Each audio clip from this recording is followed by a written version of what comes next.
Hello everyone, my name is Abel Velasquez. I'm in charge of the marketing and events here for Watermark Books Café. For those who don't know, Watermark is an independent bookstore and has existed in Wichita since 1977. On behalf of the entire Watermark staff, we thank you so much for being here and we love your support. Part of our mission is to create a vibrant book culture, and we are very proud to be doing that this evening. A look at upcoming events. On Tuesday, March 5th, we will have Ariel Lahan for her latest book, The Frozen River. So we hope that you show up for that. For more information on that and other upcoming events, you're always welcome to look on our events page on our website. Tonight, we are of course here to celebrate Kaveh Akbar's first novel, Martyr. Kaveh Akbar is an award-winning poet, having won multiple fellowships and pushcart prizes for his poetry collections, Calling a Wolf a Wolf and Pilgram Bell. His poems have appeared in the New York Times, the New Yorker, Best American Poetry, so a slew of incredible accolades. Tonight, he will be in conversation with our very own Shane Grable. So tonight, they will have a discussion for about 30 minutes. We will then transition into a Q&A, so hopefully it helps you brainstorm some questions for that time. When we get to that portion, we are using microphones so that everyone in the room can hear, and also we are recording it, so it helps just for the overall audio can be heard. And so if you have a question during that time, feel free to raise your hand, and we can definitely pass the mic around the room for you to get those questions. If you do not have a copy of the book yet, don't worry, our amazing booksellers will be more than happy to give you a copy of the book. And we also have incredible copies of Kaveh's poetry collections as well. We do have some already signed copies of the book, so if you are unable to wait until the end of the book signing, we do have some of those as well, so feel free to ask the bookseller if you're interested in that. Otherwise, please give a warm welcome to Kaveh and Shane.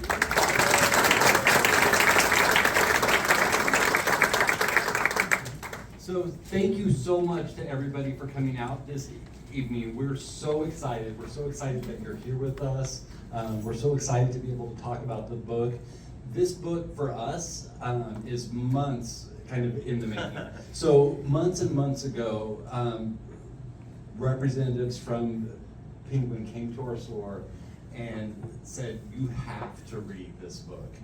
And I was like, I don't know, I've got a lot of books in January already kind of. It's an amazing month. It really is. And I was like, and it's an Exile book. I've got a bunch of Exile books. I was like, I don't know. So Jason Gobble, who's our sales rep, said, just open it up, read a few pages, Shane. And I did. And from the first sentence, I was in, and it was game over. And I couldn't put it down. And then it just, sparked this big discussion in the store where everybody started reading it. And it was just this like cascade effect. So, having said that, would you mind reading us a little bit? No, not at all. And that's so immensely gratifying. It's not lost on me that I think about this all the time about, and I apologize, I literally drove from Kansas City here and like walked in as you saw me walk in, and so I'm still coming into my person a little bit.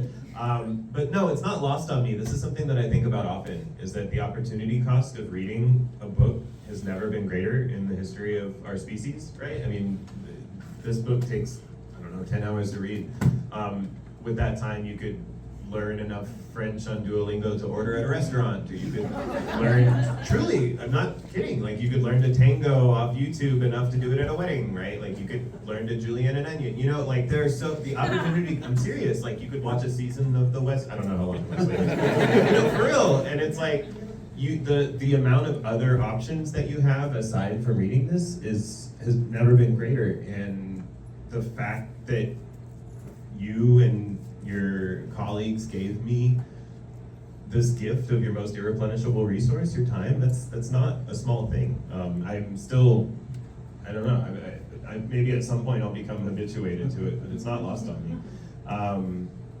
As a poet, I'm used to just asking for like 30 seconds of your time, like, here, read this real quick, if it's in an Instagram square, right? But yeah, this is like 85,000 words. Yeah, so maybe I'll just read the first couple pages of the book so that we can sort of chat with each other, and then inshallah we'll have opportunity to chat all together. These are truly just the opening couple pages. You don't need to know anything, generally.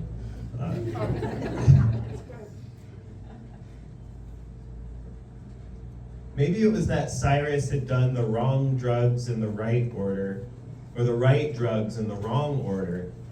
But when God finally spoke back to him after 27 years of silence, what Cyrus wanted more than anything else was a do-over, clarification. Lying on his mattress that smelled like piss and Febreze, in his bedroom that smelled like piss and Febreze, Cyrus stared up at the room's single light bulb, willing it to blink again, willing God to confirm that the bulb's flicker had been a divine action and not just the old apartment's trashy wiring. Flash it on and off, Cyrus had been thinking, not for the first time in his life. Just a little wink and I'll sell all my shit and buy a camel. I'll start over.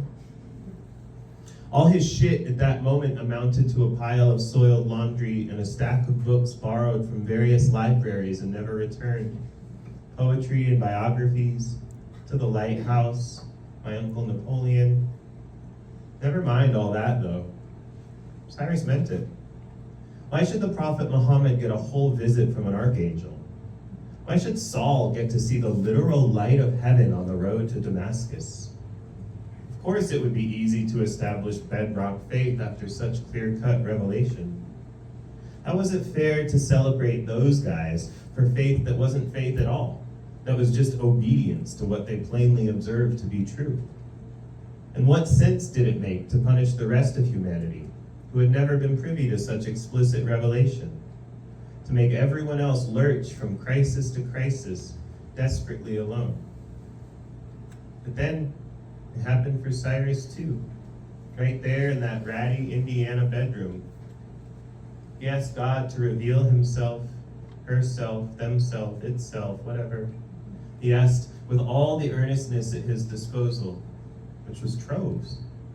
If every relationship was a series of advances and retreats, Cyrus was almost never the retreater, sharing everything important about himself in a word, a smile, with a shrug, as if to say, those are just facts. Why should I be ashamed? He'd lain there on the bare mattress on the hardwood floor, letting his cigarette ash on his bare stomach like some sulky prince, thinking, turn the lights on and off, Lord, and I'll buy a donkey. I promise I'll buy a camel and ride him to Medina, to Gethsemane, wherever. Just flash the lights and I'll figure it out. I promise. He was thinking this, and then something happened. The light bulb flickered. Maybe it got brighter, like a camera's flash going off across the street. Just a fraction of a second like that. And then it was back to normal. Just a regular yellow bulb. Cyrus tried to recount the drugs he'd done that day.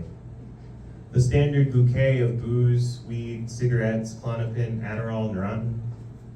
He had a couple Percocets left, but he'd been saving them for later that evening. None of what he'd taken was exotic, nothing that would make him out and out hallucinate. He felt pretty sober, in fact, relative to his baseline. He wondered if it had maybe been the sheer weight of his wanting or his watching that strained his eyes till they saw what they wanted to see. He wondered if maybe that was how God worked now in the new world. Tired of interventionist pyrotechnics like burning bushes and locust plagues, maybe God now worked through the tired eyes of drunk Iranians in the American Midwest, through CVS handles of bourbon and little pink pills with G31 written on their side.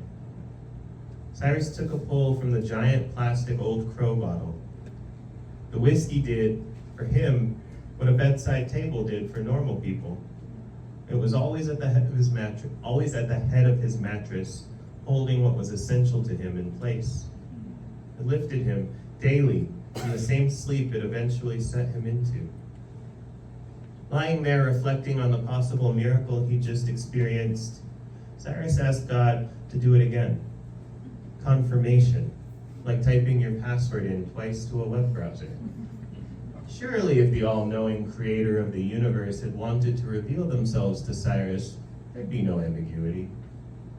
Cyrus stared at the ceiling light, which in the fog of his cigarette smoke looked like a watery moon, and waited for it to happen again. But it didn't. Whatever sliver of a flicker he had or hadn't perceived didn't come back. And so, lying there in the stuffy haze of relative sobriety, itself a kind of high, amidst the underwear and cans and dried piss and empty orange pill bottles and half-read books held open against the hardwood, breaking their spines to face away, Cyrus had a decision to make. It's amazing, right?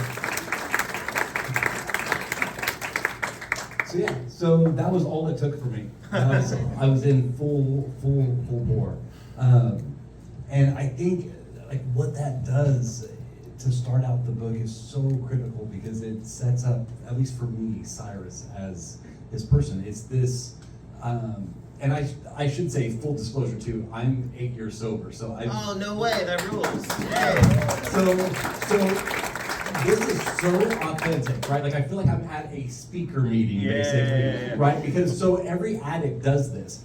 They bargain, they rationalize, they look for meaning. Like I've heard, like, you know, like in so many meetings, people say like, I found a penny laying on the ground and I carry that penny around with me to this day because that was God speaking to me that day, right? Like so, like, it's so authentic. You're just so in. Thank you for your sobriety. I'm 10.5 years sober. It's a really long time to it's a really long time to do it one day at a time. So I'll get back to the roles. I've got 3 or 4 kind of themes that really spoke to me. And that's a beautiful thing about this book is there's so much to it. There's so many layers and textures that it can speak to different people in different ways.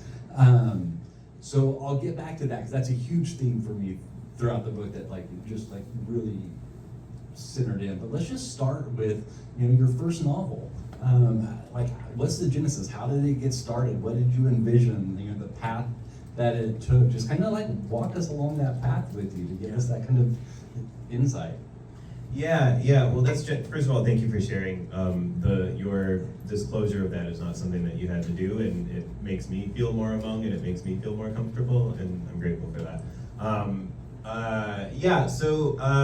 a poet. I have called myself a poet since I was like 15 years old. I've never really wavered from that. I thought that meant that I would be living in tuberculin squalor on top of a garret, on top of a coal mine or something, you know. But that was fine, you know. Like if it meant I got to spend a life making poems, that was fine. I mean, that's great for me, you know. And you know, I had no idea how small I was dreaming until I got sober. I have published a couple books of poetry. And I have always had this idea about, so in the book, Cyrus, who you just met, becomes obsessed with historical martyrs. He's recently orphaned and sort of suicidally sad, and he doesn't want to waste his death. I'm the most petulant toddler in the world about spoilers. I promise this all happens in like the first 20 pages.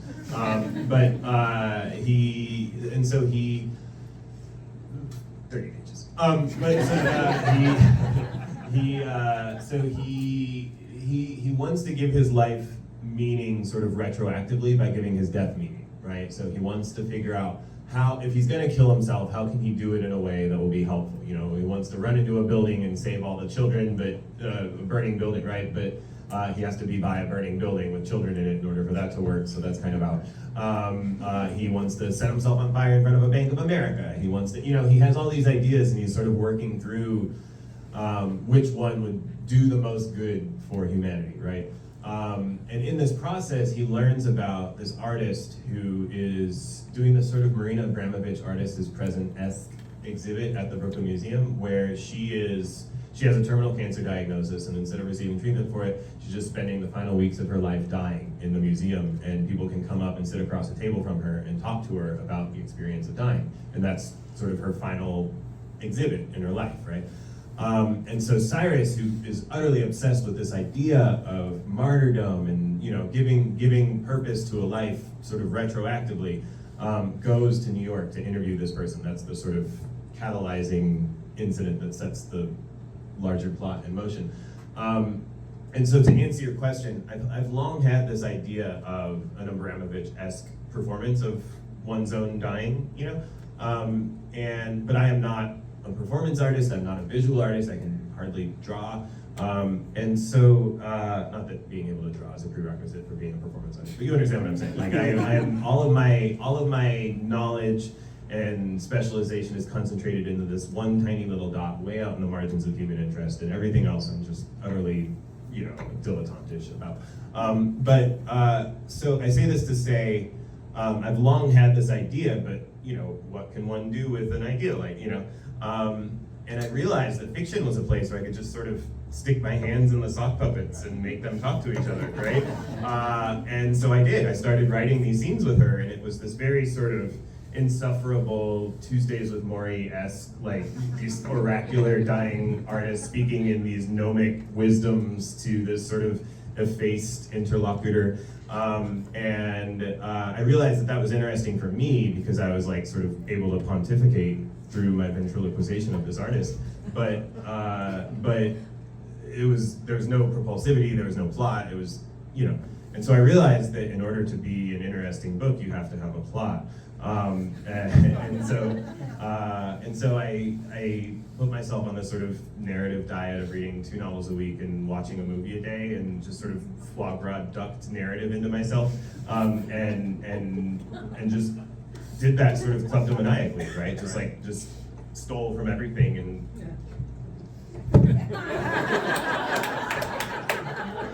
So, which is, again, one of the phenomenal parts of this book too, is that you have this like intense plot-driven narrative structure, and you reveal things kind of like bit by bit by bit, in just such this like artistic way. But yet at the same time too, you've also still blended, this metaphysical or existential components of it together in a way. That's so much the fun for me. Just having this nebulous miasma of oracular bon mots is fine. Some of my favorite writers, in fact, too, like Nicholson Baker, W.G. Zabal, there are Tehu Cole and Open City, right? There are all these sort of plotless books where the interior life is the plot, right? That's just not what I wanted to do, right? I wanted to, I for every one of those books I was reading, I was also reading like a paperback pulpy sci-fi, or Agatha Christie, that making a sort of mystery novel that just snaps shut at the end, and you're like, oh, all of those pieces were there because I love that. I love that feeling, like the Knives Out movies or the the Poirot, I love that feeling. And Richard Pryor said, the comedian from the 80s and I guess early 90s, said he wanted to get you laughing so your mouth would be open so he could pour the poison down. And I think that's exactly right? If I wrote that book full of oracular lyrical bon mots, the NPR listening set would read it and and maybe have high-minded things to say about it, but I wanted to write a book that was fun to read. You know what I mean? I wanted to write a book that was fun to read that could also do that stuff, right? That could also, ask those big questions. Horace, the Roman poet Horace, also said that writing should dulce et utile, which literally means sweet and useful, but it's usually translated to be delight and instruct. Which is basically like Richard Pryor sort of just paraphrasing Horace, right? You earn purchase to someone's interiority through some measure of delight, and then once you've gained that porosity, then you can deposit your instruction or your wisdom, you know what I mean? But again, when I think about the massive opportunity cost of reading a 10-hour novel, if I'm not delighting you, you should go do something that does, you know what I'm saying? And so, yeah. So, it's great. So one of the other themes that really stood out to me, and I'm gonna have to be very careful to not Yeah. Spoil Again, something. I am to go back in the conversation. I'm an utter petulant toddler about spoilers, but I also know what happens in the book, so they'll be mad at you, not me. So I think one of the other important kind of themes and the things that you accomplish with this, and this is what I love about fiction too, is that telling truth through narrative and through fiction, is kind of exposing the Iranian American experience, the exile experience, the immigrant experience, and with Roya. Yeah. The experience of a female living in Iran, pre and post 79, Yeah. for example. Yeah. So could you kind of talk about Sure. what goes into that and just Totally. that does for you. I'm picking up what you're putting down. So the U.S. It's interesting. The U.S. copy. I guess this is the U.S. cover, but the copy, if you read the copy, is all about Cyrus Shams is lost and da da da da da. And in the U.K., there's a female figure on the cover, and the copy is all about the artist. And it's an interesting thing where he is sort of so the first half of the novel follows him very closely, and then the second half of the novel is sort of more orbiting her. Right.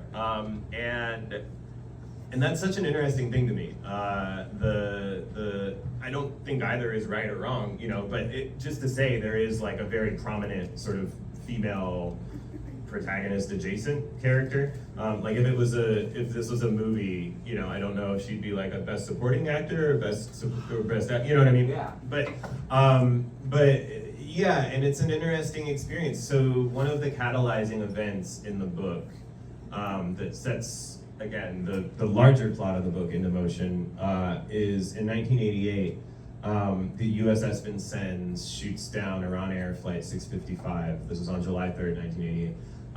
Killing all 290 people on board, including 66 children. Iran Air Flight 655 was a civilian airliner, just a plane going from Bandar Abbas in Iran to Dubai.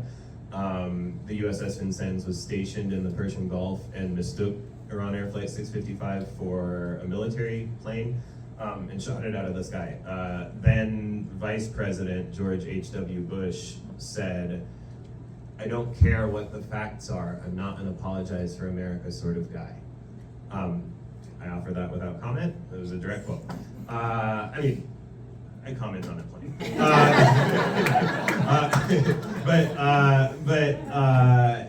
So there's this event. Some of you of a certain age remember the USS Vincennes event. You might have to sort of shuffle through your Rolodex of American atrocities to be like, Vincennes incident, which one was that? Right? I'm serious, like. Well, and they don't teach it in schools No, here. of course not. Well, and to that point, like those of you who hadn't heard of it, which is not a moral defect, right? But those of you who hadn't heard of it aren't like pulling your phones out and being like, "Oh my God, there's no way that happened. I would have heard about that," right? Like there's a way in which the imprecision of American justice is just taken as a given, right? No one is surprised to hear this happen, right? And keeping track of the specific incidents of this sort of thing is hard to do, right? And so in the book, Cyrus's mother dies on that plane. And so that's one half of his orphaning. And then his father brings him to America and works basically to steward him into adulthood on an industrial chicken farm, and then he passes away shortly after Cyrus is ushered into college. His work is done. He's sort of like heartbroken at his wife's death and just sort of exists to finish the job of Cyrus, and then, and so there's this way in which Cyrus is governed by this idea of the illegibility of both of his parents' death to empire, right? When I tell you 290 people were killed on USS Flight 655, if I had said 292 or 287, it wouldn't have made a difference, right? It doesn't to me, right? My mind can't tell any sort of like qualitative difference between those quantitative data points, right? The 290 is a middle large number. It's more than 3. It's fewer than 20,000, right? And that's sort of where it sits in my brain. This is not this is not an ethical failure of my brain, but it is an ethical crisis to me, right? It is, you know, when we see 11,500 children killed thus far in Gaza, right?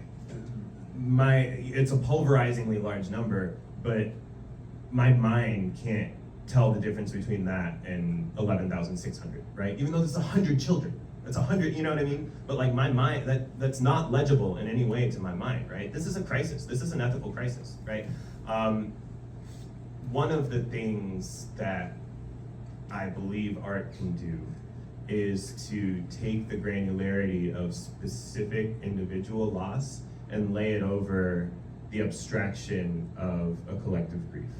And so in this book, like every page of this book, every character in this book, every person to whom Cyrus talks, every lover he takes, every conversation he has, right? All of their lives are indelibly inflected by the fact that in 1988, the USS Vincennes shoots Iran Air Flight 655 out of the sky, right? The people who love Cyrus, who have nothing to do with Iran, their lives are indelibly shaped by this atrocity, right? That one event, I'm getting like goosebumps talking about this, but that one event rippling out 30 years, right? You see that just this one 290th of that loss is like this entire book, right? And so then you read this book and you can extrapolate that outwards 289 more times, right? And you're like, oh shit, like that's a gaping void in our human history, right? And then you begin to think like, well, if that one life does that, you know, like what's the one life in America who died today because they couldn't afford their insulin? What's the, you see what I'm saying? Like it reverberates outwards, right? This is one of the ethical projects of art in which I am most interested.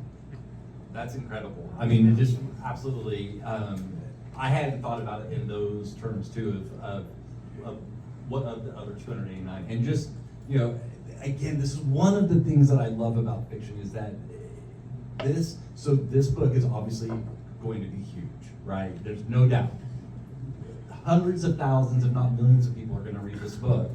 And people are, and people who didn't know are going to start thinking about and talking about Flight 655 again. Yeah. And that's a beautiful thing. Well, I mean, like truly, like if this does nothing for you aesthetically, if you're just like, he doesn't know how to string together two sentences and doesn't, you know, go back to poetry, truly, like, I'm not kidding. Like, if you walk away from this being like in 1988, or the USS Vincennes shot Iran Air Flight 655 out of the sky and 290 people on board were killed, including 66 children, that is a rousing success. You know what I mean? Like, that is like a bucket full of sand on the cosmic scales. You know what I'm saying? Yep. Like that's a rousing success. It's huge. It's huge. And then we can get into the minutia of the fact that that Airbus plane was twice as big as the plane that they thought it was supposed to be. I mean, that's, and it was yeah.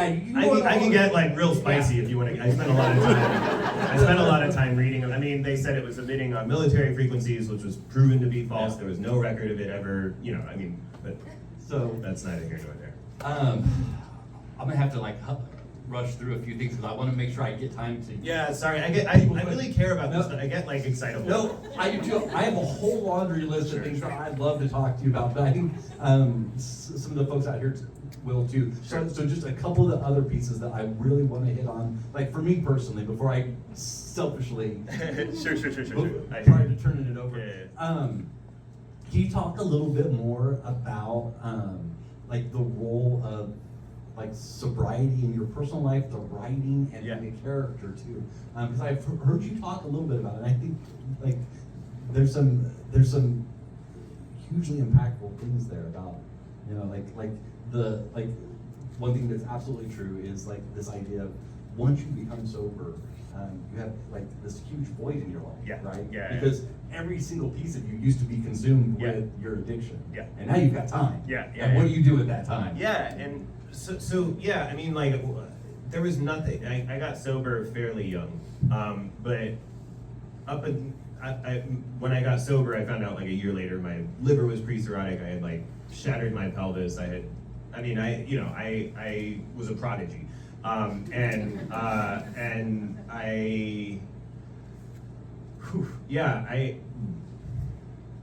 let me slow down a little bit. there's nothing in my life that I have today that isn't predicated on my sobriety. And I'm not talking about like a fancy book or a job. I'm saying like, you know, a relationship with a person who loves me, or like a dog that I can remember to feed. You know what I mean? And I think if you run my life back 100 times, this is the one where I'm sitting in front of you and talking, certainly, and maybe there are like 8 where I'm still here, you know? And I think that, and I mean, you know, and I know plenty of people in the rooms and out who rolled snake eyes where I've rolled 7s, you know what I mean? And so what do you do with that, right? Like, what do you do with that sort of, like, I'm here, they're not? I drove blackout drunk dozens, if not hundreds of times. I mean, my heyday was before the ubiquity of Uber and all that. And so, you know, what do I do with the fact that I never heard anybody doing that, whereas, you know, someone that a newcomer that I work with just came out of, this is being recorded, maybe I'm not gonna share the story, but you know, like, I know a lot of, I've taken meetings into carceral institutions and halfway houses and rehab facilities, and there are a lot of people who did way less than I did, whose consequences were way, way worse, right? And so what do you do with that? You know what I mean? Like this fancy stuff that I do where I sit in front of a microphone and talk about literature is like how I keep my dog and like the fancy kibble from the vet that's good for his kidneys, but like my life is sobriety, you know what I mean? My life is working with you know, I don't want to name the specific program. I imagine you can guess which one it is by my not naming it, but you know, my life is the work that I do with the newcomers in recovery with whom I work, and checking in with the people who helped me out when it could do them no good, you know? And that like, to say that, you know, what has sobriety given me is almost like it's like, what have lungs given me? I know that sounds like sort of corny, but it's like, it's almost like a sort of nonsensical question, you know, like, so, like I am a person who is sober, that is my identity, right? And who works every day to stay sober and continue giving the gift that I was freely given, right? Everything else is, you know, how I keep the lights on and how I buy litter for my cats. All right, so this is my last piece, and then we'll turn it over, and hopefully there's a lot of good questions about, you know, Lisa Simpson and Korean and Mexican. Yeah, I don't want this to sound like a super dour book. I mean, there's like long conversations with Lisa Simpson and Kareem Abdul-Jabbar and Rumi and Ferdowsi, and we have our fun. So as a bookseller, like the thing that like I'm tuned into and I'm always fascinated with, and like what I noticed with your book is you and like this kind of circle of people that you're associated with are like some of my favorite writers. Oh, that's right? that rules. Like, yeah. so like Tommy, Yeah. Lauren Groff, Clint, Yeah, Smith, yeah, like yeah. all these Some of people. Yeah. So can you talk a little bit, about like your working relationship with all these Sure, writers, and sure. and Tommy in particular, because we've got a tie to Tommy. No way. That's coming up. So Is he coming through here for Wandering Stars? that's what. Oh, yeah. you should all make sure to come. Oh, sorry. So, I'll talk. But- so I'm gonna like Yeah. give you an opportunity to like Totally. talk about no, like, you and it's- Tommy. No, and I guess Wandering so. Stars and Yeah, Martyr. 100%. So I get so squirmy talking about like my own shit, but I love to talk about how great my friends are. Tommy Orange and I wrote these books together. Like we trade pages every Friday, still, and in those page swaps, he read like 12 drafts of Martyr, and I read like 12 drafts of Wandering Stars, which is the sequel and also the prequel to There, and also totally its own new thing. And I guess he's coming through next month. I think in April. In April. Okay, so y'all should, you know, mark that on your calendar. You know, reserve the babysitter, whatever you have to do, because that book is, I think, if any book of American fiction is published in the last 20 years is still being taught in 100, it will be There, and Wandering Stars. Or my money would be on it being There. You know, it could be some Dickinson that we don't know about yet. But my money, if it is a book that we know about, it would be that, like, or a set of books, I guess, but they go together. Yeah, I think the world of it. And so you can imagine that as a first-time novelist, you know, in those page swaps, it felt a little bit like, you know, showing my macaroni art to Michelangelo. You know what I mean? But I mean, he is so. But that was actually good for me, I think, because it made it so that, you know, if it was Wednesday night and I hadn't written yet, or I write everything by hand, so if I hadn't, you know, inputted into the computer to send to him, inputting into the computer is a long, laborious process for me. It's where a lot of my editing happens. But so if I hadn't done that yet, you know, I knew that I couldn't half-ass it because I didn't want to send him some bullshit and make him rethink our whole friendship, you know. And yeah, for real. And so yeah, I mean, the book. He's the first person in my acknowledgments. I mean, the book is dedicated. He's on my cover, which feels very sort of full circle. I mean, I may have written a book without him, but it wouldn't have been this book. Lauren Groff, Transcendent American, who's just like, she just has like 8 more hours in her day than the rest of us mortals. You know, like she's running on like a 32-hour day. I don't know how it works, but yeah, so there's a way in which Tommy's kind of like my doting cheerleader mom, and Lauren's like my withholding dad, you know? But like in the best way, like I respond well to a withholding dad. But like she's like I sent her, so we were at a residency together, and first of all, when I was like when this was still very sort of primordial, oozy, and she helped me break so many of the scenes, you know? I was like, well, this is gonna happen and this is gonna happen, but she was like, well, that doesn't make sense, because how does it, you know? And I was like, oh, you're right, that doesn't make sense, you know? And like those sorts of moments, right? And then I sent her like a far, far too premature manuscript, and one of the great kindnesses that has ever been given to me was she sent it back and utterly tore it apart, like just eviscerated it. But it wasn't just like, this is trash, try again. It was like, she wrote as much marginalia as I had in the body. You know what I mean? Like it was just a blueprint, you know? And I didn't take all of her notes, but I took a lot of them, you know? I mean, she knows what she's doing. Right. And just, I mean, again, like I worked off that blueprint for like a year, you know? That was, I mean, again, like if the patron saints of your book are Tommy Orange and Lauren Groff, like it's no surprise that it's gonna come out competent at least, right. You know what I'm saying? Clint, I've known forever. We came up in poetry together. Clint Smith. We came up in poetry together. I went to his PhD dissertation defense. I mean, like that's my guy. You know, like we shot for basketball cards together. I mean, he took me. I'm like a big sports guy. Well, really just basketball these days. But my favorite team is the Milwaukee Bucks. Has been since I was a kid. When they were really bad. And he got to speak to the Bucks team once, and he brought me as his +1, and I got to sit like feet on the hardwood, you know, like it was one of the coolest things I've ever had.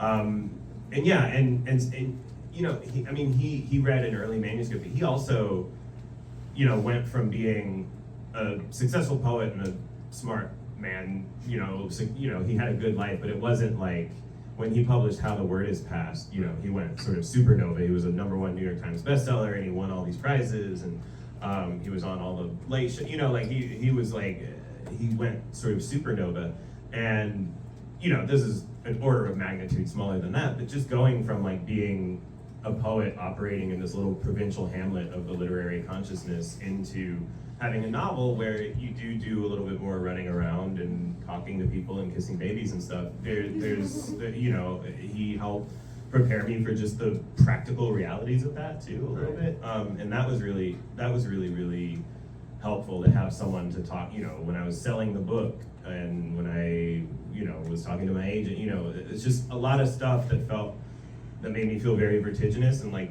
2 8-year-olds in a trench coat, you know, and he sort of was my guy who had just been through it a couple years before me, and he helped talk me through a lot of that. So bottom line, if you haven't read There, go read that. Yeah. And be ready to pick up Wandering Stars when it comes it's out in just a couple weeks. Yep. I think someone's holding up started something on there. Yeah. Vaster Wilds by Lauren was Vaster my Wilds by favorite book Lauren. of last year. Yeah, it was incredible. She outgrows all the survival fiction bros, but also tells you this like extraordinary tale. She wrote a draft of it that was in complete iambic pentameter just for shits.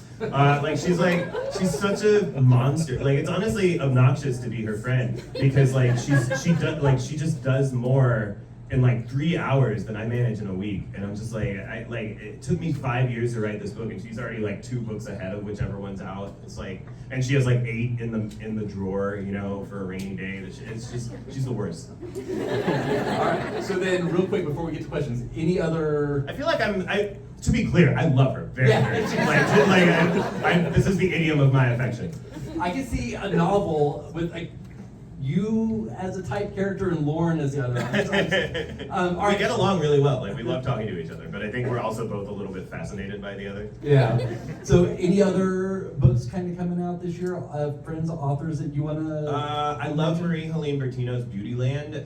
If you guys haven't picked that one up, that one's a little bit... If you know the poet Robert Hayden, he was like this Black Baha'i Detroit poet of the latter half of the mid-20th century. Like the 60s and 70s is sort of where he made his hay. He wrote that poem, Those Winter Sundays, with which many of you are probably familiar. It's the one that ends, speaking indifferently to him who had driven out the cold and polished my good shoes as well. What did I know? What did I know of love's austere and lonely offices? You know this poem?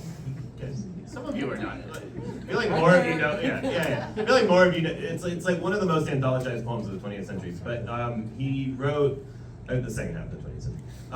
He wrote a book called American Journal, and the titular poem from that book, American Journal, was about this Martian who comes to Earth and is like reporting back to his Martian overlords about just how weird it is in America, and like it's this amazing way to kind of defamiliarize race relations in America, and also just like our ecological stances and our political, you know, it's this brilliant, hilarious, long poem. You can Google it, Robert Hayden, Hayden,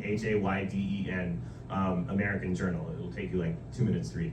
But Marie-Helene Bertino's book is sort of like not explicitly, I don't know that she was actually, you know, riffing off of Hayden, but it reads like she's riffing off of Hayden, right? It's like this young girl is born in Philadelphia and then comes up in New York City, and she's an alien, and she has this fax machine with which she reports her findings back to the home world, and it's just this hilarious, utterly defamiliarist text that is sort of, and it sort of does the thing that I was talking about earlier, where, you know, the early missives are so gorgeous and so just hilarious and truly like laugh out loud funny, like you'll want to take pictures of them and tweet them or send them to your friends or whatever.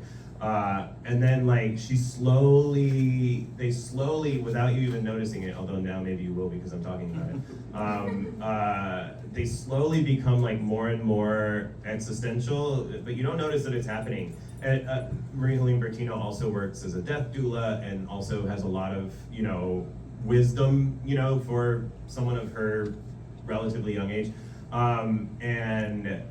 And it's just one of the most gorgeous meditations on death, and also one of the most hilarious meditations on death. If you guys read Patricia Lockwood's No One Is Talking About This, it reminds me a lot of that, where like the first half of the book is just like riotously funny, and then the second half of the book is like, you know what I mean? Like that's how it feels to read. It's one of my, I read the manuscript as a PDF, and I liked it so much that I asked FSG if they would send me galleys so I could teach out of the galleys, because I taught it last semester, and they very kindly did. My students pre-ordered the book, so they got the actual book, but FSG did send me 17 early copies so that I could teach out.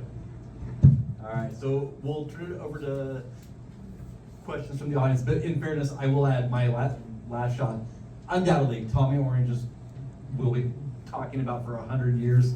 This book too, we'll be talking about for 100+ years. So thank you so much. We'll turn it over to. Thank you. So yeah, we'll do some Q&A questions. We have some time for, I think, 5 questions. Otherwise, we'd be here all night. So does anybody have a question right now? Just raise your hand. The intrepid pioneer who ventures to go first. What's your name? My name's Lainey. Lainey. Nice to meet you, Lainey. I was wondering, there's a part in the book. Oh, you've read it? Yes. Oh, amazing. We spent a lot of time together. So there's a part where Cyrus is talking about naming the book like Martyr, or like how he's gonna get like a post or something Mhm. for that. And then also in your acknowledgments, you put like, thanks for letting me call this book Martyr. I love that you're quoting my knowledge. You really read the book. You didn't just read the book, you like exhaustively read the book. Yeah. What was that, like a real? 100%. Yeah, 100%. I mean, like, look, I was in the airport this morning. I flew to Kansas City from Michigan, did an AWP thing, and then drove here. And I saw this in the Hudson News, and it's like that title with that name underneath it. It's just like in the airport. You know what I mean? Like it's like a book that they sell in the airport. Like that's not lost on me. Like I'm not dumb, you know, and that's nuts. I mean, it's scary. It's not a nerd, you know. Yeah, I mean, Cyrus is writing about it, but of course, it's a meta thing, right? Cyrus is like, what I want to call a book, the Book of Martyrs, right? And I'm calling a book Martyr, right? And that's, you know, if my name was, you know, David Johnson, that would be different, right? It would be a little bit, it would seem sort of arch in a way. But I don't know, you know, like, I think that we are in a historical moment where that your creative work will be read in a worse faith way is not a danger that you risk of putting it into the world. It's a guarantee. You know what I mean? Like it is, you know, it is a guarantee that, you know, there's, I don't read my good, it's very like Here Be Dragons, the Goodreads of it all, you know, There Be Dragons. It's, you know, it's the dubious luxury of normal people, but for me it would be utter poison. But I'm sure that there's someone on there who's like, this fucking Iranian guy talking about and Cyrus talks about that too. Like he's like, as he's considering ways to be useful to the world, he's like, maybe the way that I could be most useful to my species would be kidnapping a conservative Supreme Court justice, right? And it's like, no, I mean, listen, it's like, I mean, again, like if you're really being rigorous about this idea of like the trolley problem of that math is like, certainly bears thought, you know, but he also realizes that like if he does that, the news isn't going to say a principled leftist American made a measured decision for the good of his species, right? It will say Iranian terrorist kidnaps Brett Kavanaugh. You know what I'm saying? And so, you know, like it's not inert. And I think that part of calling the book this was a way to get out in front of my own anxieties about that, so that I didn't like walk around euphemizing and tiptoeing, not wanting to, you know what I mean? Like if I just call the book that, like there's no hiding from it, you know what I mean? It's like, you know, have you ever heard like those musicians who are like, yeah, I got my neck tattooed so that I wouldn't be able to get a real job and I'd be forced to make it in music, you know? It's sort of like the literary equivalent of that, right?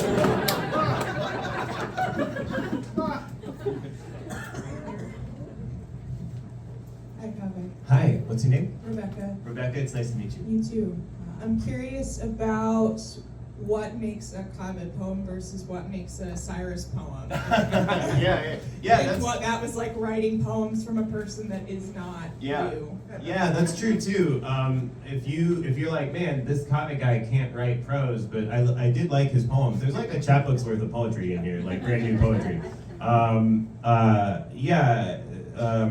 So writing in the character of Cyrus was interesting because Cyrus is in some ways my avatar in the book, but he's not me, right? Like he's newly sober, he's orphaned, I've been sober for a minute, you know, not, or my parents are fine. And so there's a sort of weird asymmetry, but it's like anything else, you know? I mean, I stare at one part of my brain and I write Cyrus and I stare at another.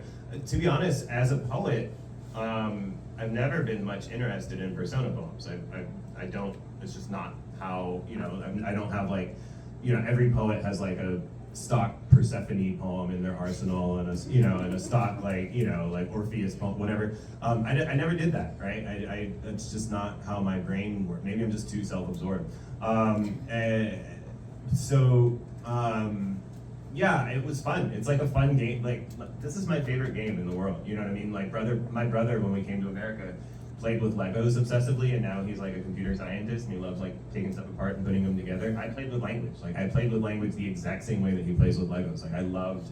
My mom would get these SAT prep books, And this is actually in the book. I put it in, again, like the sort of biographical symmetries, but in the book, it's Cyrus's dad that does this. But in real life, I don't like to do like that forensic thing of like, this part was real, this part's made up, but I'll give you that one. My mom, when we came to America, would get these SAT prep books from the library and teach herself all the vocabulary words in the back, and then she would just organically pepper them into her conversation, talking to us, so that we would like become smart, right? But it was weird because then I was like the kindergarten kid who was like, I'm ambiguous about whether I want the cheese crackers or the, for real. And I got like a complex about it because I realized that people thought I was showing off, and I didn't know what were the fancy words and what were the not, you know what I mean? But I say this to say, like, that idea, like, you know, Farsi was my first language. And so like this was always either, you know, it wasn't a book. It could either be a book or a kitab, like that sort of porosity. And I also prayed in Arabic, though I didn't really understand. But so like that porosity of language, that the idea of language as medium and not as just this like fixed, intractable thing was always foregrounded for me.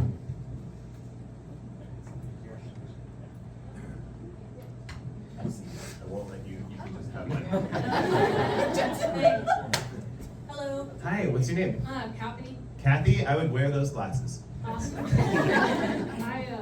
I just feel forever connected to you. I got sober when I was 22. Let's go! Yeah. Thank you for your sobriety. Thanks. I had a spiritual awakening watching the episode of Star Trek, whether she lived or died, changed the fate of the world, and in that Sure. moment, it was like everything shifted, and I was Sure. like, I want it to matter whether I live or die. Yeah, And that's then beautiful. after that happened, I was fishing, and then I was like, if you're there, God, bite. so it bit, and I Yeah. caught a fish, and then it was just like your book. So I Yeah. knew that the light was going to go on again for Sure. you, but it didn't. But I caught another fish. Sure. So it Well, bit twice. But isn't it like you were fishing, you baited the hook, so like there has to be some subconscious part of you that like wanted to believe, you know what I mean? And you're like, okay, well, it didn't bite that time, but if I throw it back out, that's still soon enough. You know what I mean? Like there's some part of you that like, you know, Cyrus is looking at the light bulb and like he knows that he's living in a shitty apartment and it kind of flickers. You know what I mean? Like there's some unconscious part of you that is like sort of weighting the scale. I don't know the idiom, but you know what I'm saying? I just feel forever connected, and I'm Yeah. glad that my friend invited me tonight. Yeah, shout out your friend. What's your name? Trista. Trista, thank you. Yes, thank Thank you. you. It's wonderful to meet you. Did you get a candle? There's a friend over here. No, I got you. Thank you. Yeah, what's your name? Shannon. Shannon, thanks for coming out. Yeah, thank you. So I was curious in the book, the portions about Cyrus are from third person. Oh, you read it too? Yeah. That's nuts. So many of you, it's only been out for like 2 weeks. But the portions, you know, Yeah. from, I mean, not, I would hate to call them minor characters, but his No, mother, his yeah. uncle are in the first person. Yeah. So I was, ooh, Okay. too close to that. Just curious about that choice. Yeah, totally. Yeah, that's a very, very astute observation, and obviously something that I spent a lot of time thinking about. So you guys heard that first scene, right? And if you believe, I mean, the book never, I mean, that's the last time you see that scene, right? It doesn't go back to it and be like, it actually was God, or it wasn't God, you know? And so there's a way to read the entire book as if that was a sign from God. And then Cyrus goes on his sort of like prophet's journey, and you know, like a lot of saints, goes through trials and tribulations, and you know the ending. It's fine. I didn't spoil anything. And in such stories, you know, you read the New Testament, and Jesus wasn't like, and then I stilled the Sea of Galilee. You know, like it's other people writing about, right? And so there's this sort of hagiographic. This is a word that I have only ever seen written, but I've never heard said out loud. Hagiographic. Hagi. Yes. Harji. Interesting. I would have gone Hagi. Amazing. So there's this sort of hagiographic quality where it's like the story of a saint that his companions are sort of telling. You know what I'm saying? And the shape of the saint is sort of revealed by the negative space around. It's like flour thrown on the ghost, right? And so there's this way in which when you see these third person perspectives of it, the only time in the book you hear from Cyrus directly is from these sort of extracted fragments of his own journals, right? Which are called, taken from bookofmartyrs.docx. So it's like not this sort of finished book that he's printed. It seems as if they are sort of like extracted off of his hard drive or something, right? And so there's this hagiographic quality to the whole text that was important to me to sort of maintain. So everyone, it's like the book of Orchidea and the book of Arash and the book of Ali, and then, and they're all sort of looking at Cyrus. We have time for 2 more questions. Okay, we'll go to the back.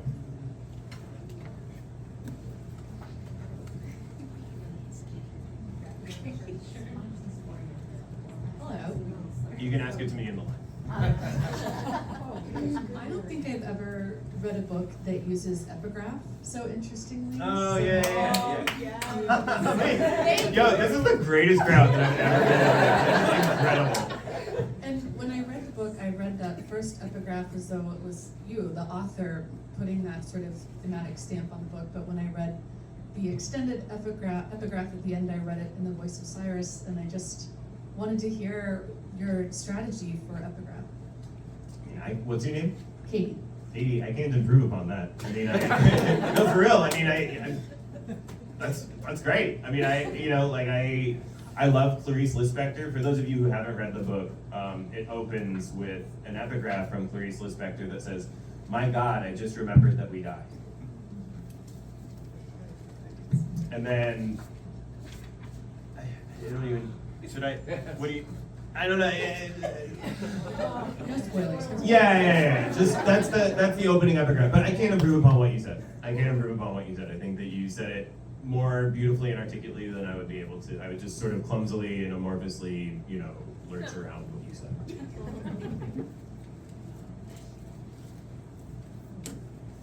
What's wrong with NPR readers? No, I read and listen to NPR. I was on NPR. I was on Weekend Edition and Fresh Air and some other things. I love it. I am one of you. I'm making fun of everything that comes. In fairness, identify yourself. Yeah.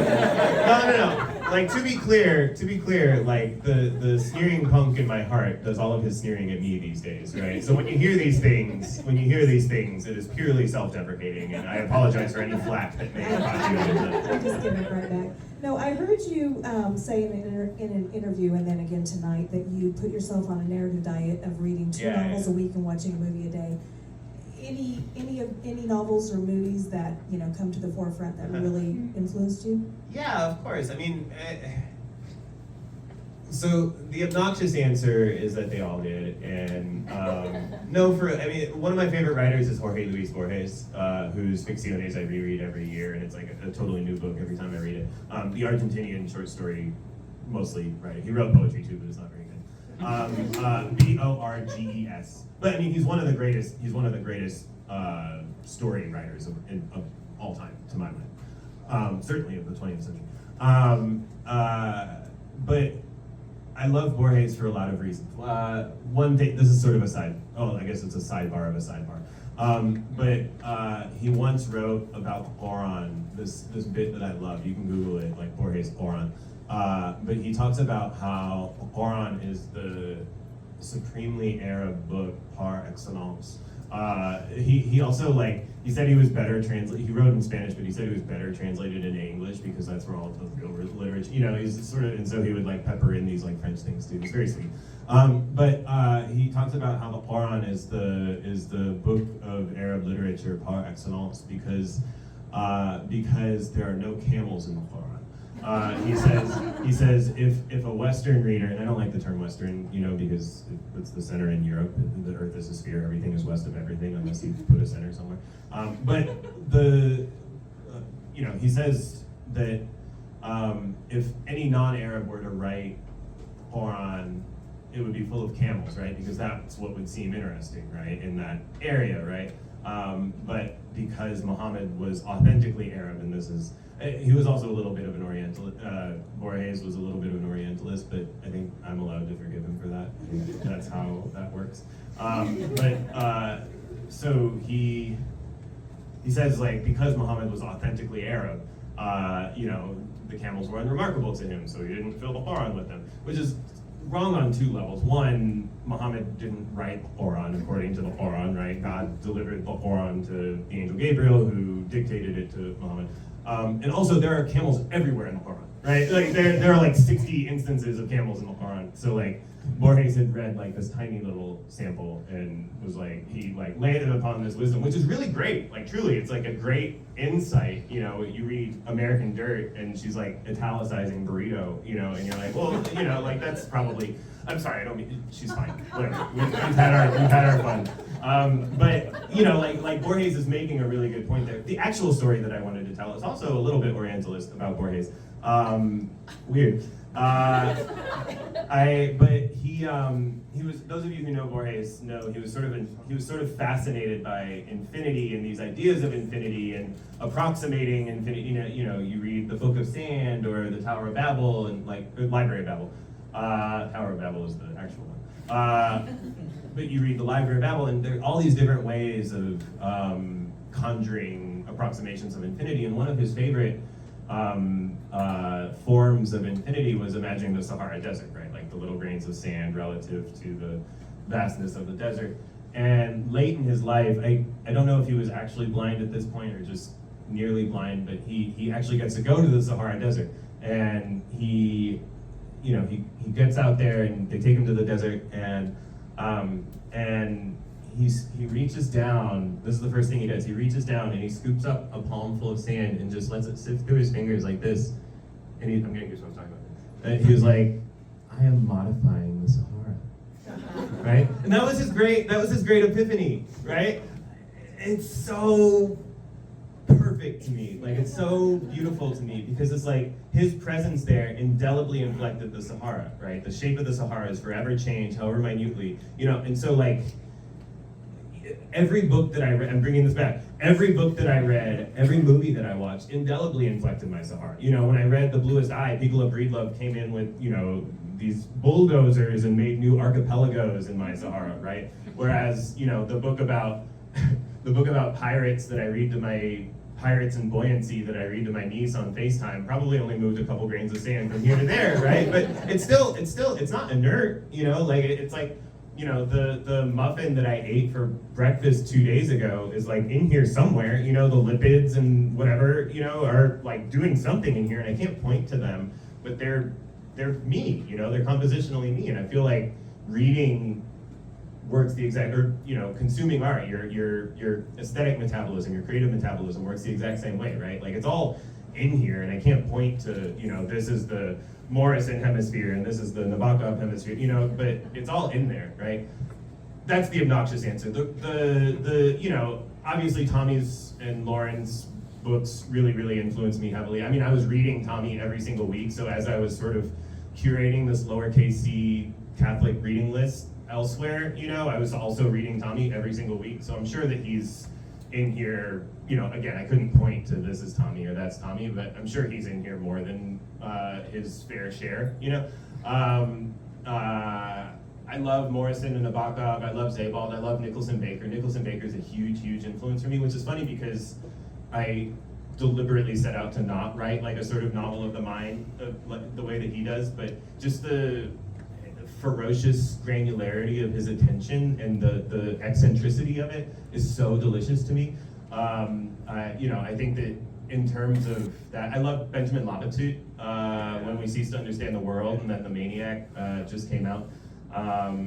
Yeah, I could keep going, you know, if you ask me again. I love filmically, I love Abbas Kiarostami. He's sort of like the Persian Bergman.